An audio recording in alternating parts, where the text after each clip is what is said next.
اپنے آپ کو ماضی کا قیدی نہ بناؤ، وہ زندگی کا سبق تھا، کوئی عمر بھر کی سزا نہیں۔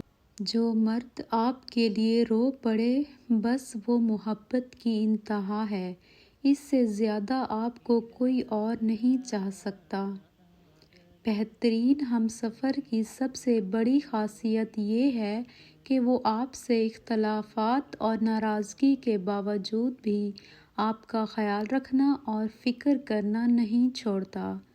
مرد اگر سچی محبت کر لے تو نہ تو وہ کسی اور عورت کی طرف دیکھتا ہے اور نہ ہی کسی غیر مرد کی نظریں اپنی عزت پر پڑنے دیتا ہے۔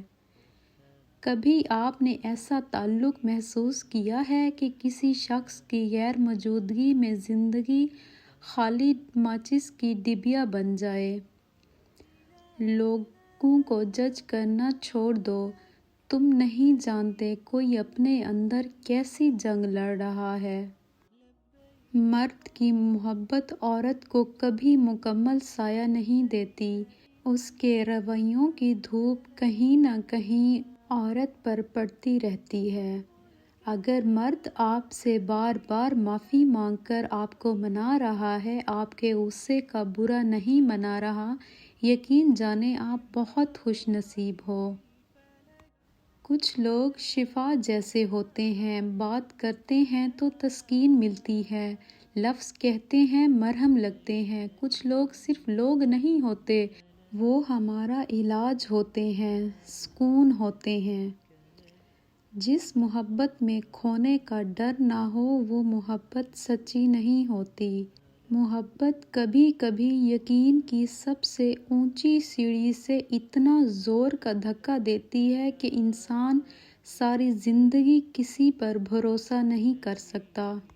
لوگ کہتے ہیں حیا آنکھوں میں ہونی چاہیے، میرا خیال ہے کہ حیا کردار میں زیادہ ہونی چاہیے کہ آنکھیں کبھی بھٹک بھی جائیں تو مضبوط کردار آنکھوں پر قابو پا ہی لیتا ہے۔ مرد جب عورت کو کھو بیٹھتا ہے تب اسے قدر ہوتی ہے، لیکن تب تک وہ عورت کے دل سے اتر چکا ہوتا ہے۔ عورت معاف کرتی ہے مگر بھولتی نہیں، پھر معاف کرتی ہے مگر بھولتی نہیں، پھر معاف کرتی ہے مگر بھولتی نہیں، اور پھر اچانک کسی معمولی بات پر اس کو سب ایک دم یاد آ جاتا ہے اور پھر وہ معاف بھی نہیں کرتی اور لوگ کہتے ہیں یہ بھی کوئی بات تھی گھر اجاڑنے کی۔ انسان پتھر دل تب بنتا ہے جب اس کے احساسات اور محبت کو بار بار نیچا دکھا کر ٹھکرا دیا جاتا ہے۔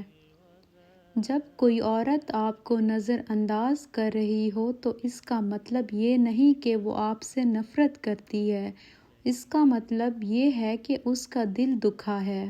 اگر عورت سے وفا چاہتے ہو تو اسے وقت، محبت، بھروسہ اور سب سے زیادہ عزت دو گے تو وہ عورت تمہارے لیے جان تو دے دے گی مگر کبھی بے وفائی نہیں کرے گی۔